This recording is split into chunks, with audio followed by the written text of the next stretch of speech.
Okay, I'm here in the TV studio. This is Mr. Getz with one of my students, Derek's, and he found this video called "How is Your Phone Changing You?" So tell us about this, a little bit about this video, Derek's. What does it talk about?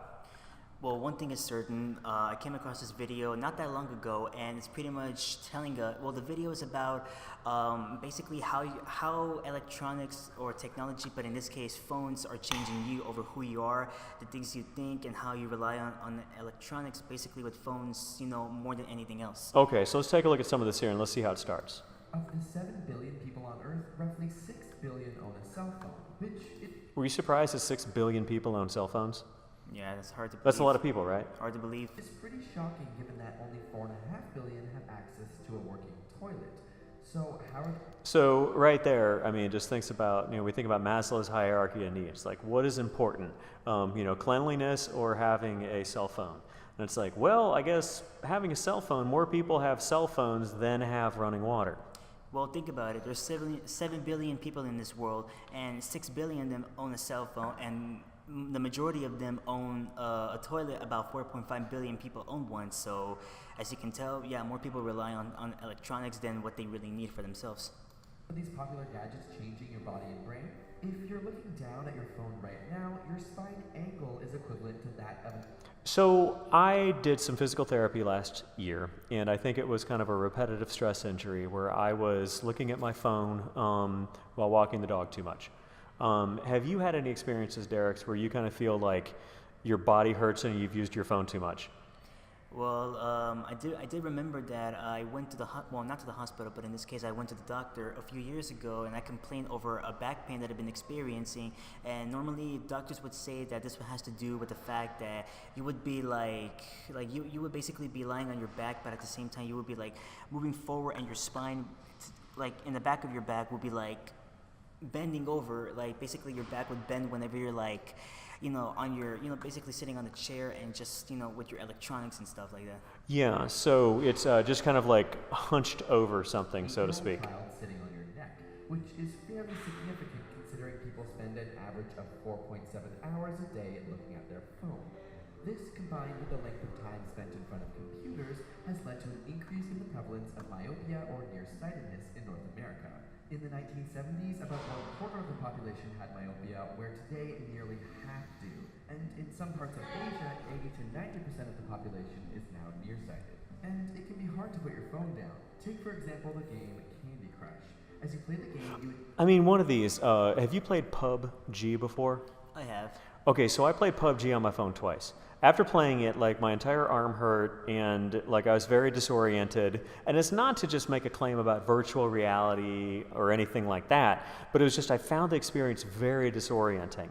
And I see a lot of my students using cell phones and devices and things like that in class, around the school, and I'm just really concerned about do you find it disorienting going between cell phone and real world? Well, that usually depends on how you really feel. Basically, like nowadays, since people rely on electronics, they would be playing games on their phones or on their tablets or whatever they bring to school. And, like you mentioned, you played PUBG like twice in the past, right? And basically, after hours of playing it, you basically you were exhausted.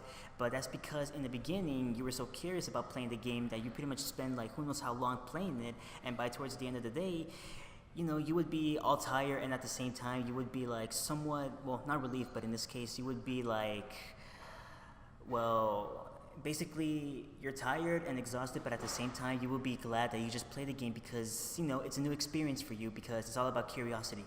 Yeah, it was a new experience, and I haven't gone back and played it since. Goals causing your brain to be rewarded with little bursts of dopamine, and eventually you're rewarded in the game with new content. This novelty also gives little bursts of dopamine, and together create... So the dopamine concept is the same thing about when you get a little message from a friend or something like that. So like if you're in a bad mood, you send a text out to a bunch of different people and they write back, hey, I'm good, how are you, and this and that. So you do get that little hit of dopamine having an interaction with somebody on your phone. Did you know that before watching this video? Oh, I've known that like growing up. What is known as a compulsion loop, which just happens to be the same loop responsible for the behaviors associated with nicotine or cocaine.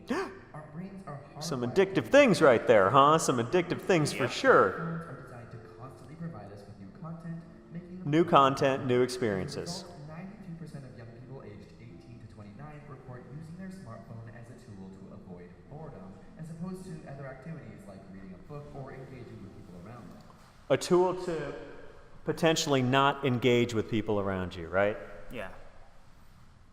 Obviously, as you can tell with the videos telling you, 93% of people from ages 18 to 29 use their electronics, in this case phones, to avoid boredom, which, as you can tell, as time goes on, whenever a new phone comes out and it adds new features to the phone, from using your camera, from using the internet, from social media, or, basically using game apps, as you can see, the majority of people nowadays prefer using their phones, not just to avoid boredom, but to experience, like what's new on their phone.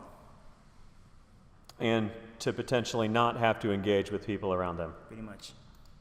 This has created a new term, nomophobia, the fear or anxiety of being without your phone. We also see a change in brain patterns. Alpha rhythms are commonly associated with wakeful relaxation, like when your mind wanders off, whereas gamma waves are associated with conscious attentiveness. And experiments have shown that when a cell phone is transmitting, say during a phone call, the power of these alpha waves is significantly boosted, meaning phone transmissions can literally change the way your brain functions. Your smartphone can also disrupt your sleep. The screen emits a blue light, which has been shown to alter our circadian rhythms. So the thing about blue light, there is actually a feature that's been added to iPhone OS. I'm not sure if it's on Android as well, but you can set a time for it to turn to more orange tones as opposed to blue tones. Yeah, Have you seen that before? I've heard about that recently. Okay, yeah, it was a couple months ago I've seen that. So that's something where it gets the rhythms of your brain to actually chill out, because that sunshine is gone, that blue light is gone, and it's more towards sunset and oranges and reds. Smartphone at night have a harder time falling asleep and produce less melatonin, a hormone responsible for the regulation of sleep-wake cycles. Harvard Medical School advises the last 2 to 3 hours before bed be technology-free, so pick up a book before bed instead. Of course, smartphones also... So do you pick up books at night, Derek's?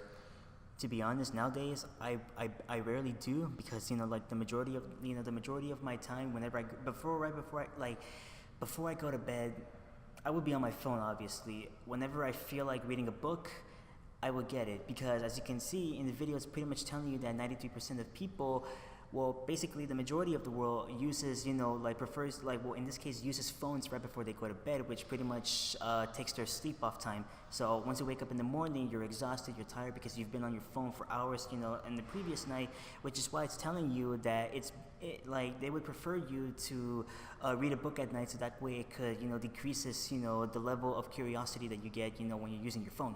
It's level curiosity, and also, yes, exactly, those brain patterns. So Exactly. those brain patterns, that brain being engaged as it is, Exactly. to decrease that. completely change our ability to access information, most notably in poor and minority populations. 7% of Americans are entirely dependent on smartphones for their access to the internet.